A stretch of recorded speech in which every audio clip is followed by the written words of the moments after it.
Eccoci qui, siamo giunti alla fine di questo video in cui, come avete letto dal titolo, non siamo riusciti ad arrivare in cima al Monte Terrazzo, montagna in estate alquanto banale, perché si può salire come abbiamo fatto noi tramite il sentiero 270 oppure dalla Val Fraselle che volevamo fare al ritorno. Comunque in descrizione vi metterò l'anello completo.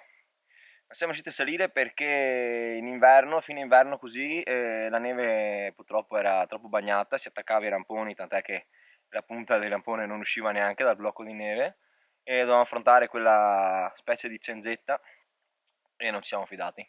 Quindi siamo tornati giù, dopo aver fatto praticamente il 99% del dislivello, a questi ruderi, a fare una pausa pranzo, goderci un po' il sole, asciugare i ramponi.